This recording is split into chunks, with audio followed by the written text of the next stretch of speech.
What's one thing horse girls and Mortal Kombat have in common?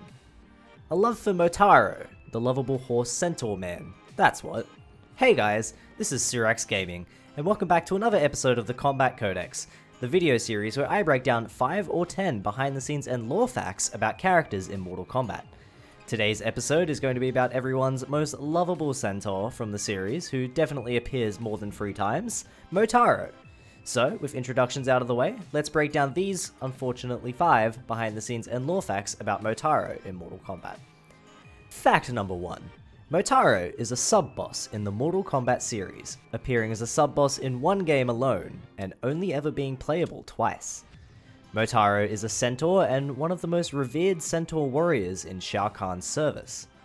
Unlike Goro and the Shokan, Motaro and his race of horsemen are all rather underdeveloped compared to their 4-armed rivals, as Motaro very rarely makes canonical story appearances.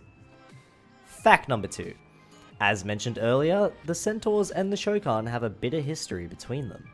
The Shokan spent many years as Shao Kahn's preferred race, taking stations above any Tarkotan or Centaur, although this conflict would be more prevalent between the Centaur and the Shokan rather than the Tarkotans.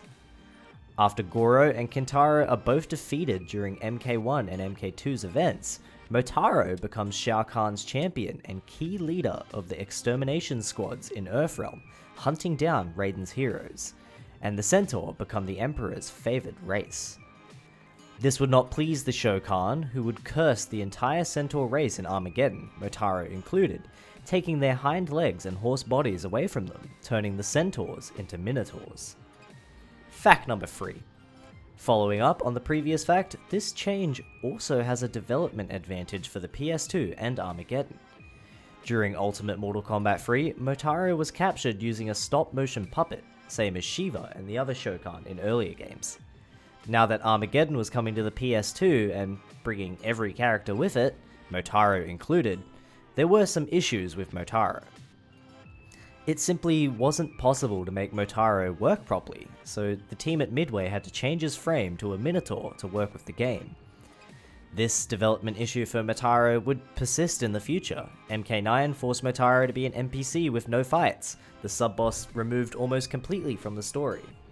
And in Mortal Kombat 1, the most recent game, the only solution NRS has been able to come up with is to relegate Motaro to a non-playable cameo fighter, only giving him 4 moves and unable to be comboed against.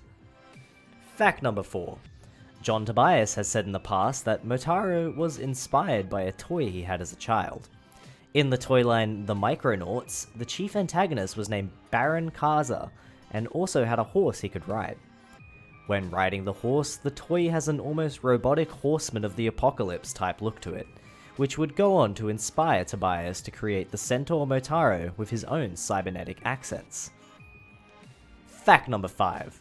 Since Motaro only ever appears in Mortal Kombat Annihilation, played by Darren McBee, I figured I'd combine the usual multimedia fact with some quick Motaro fun facts, such as Motaro is the only arcade sub-boss to get a unique stage he doesn't share with Shao Kahn, unlike Goro and Kintaro in the first 2 games.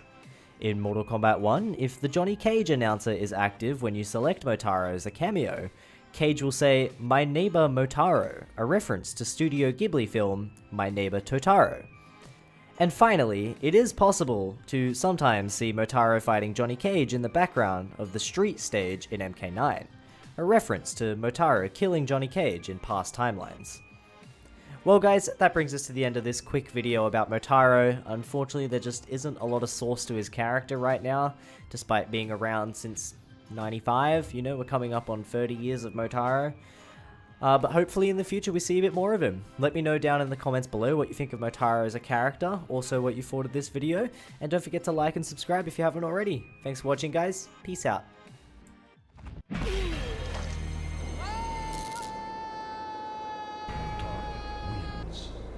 Fatality.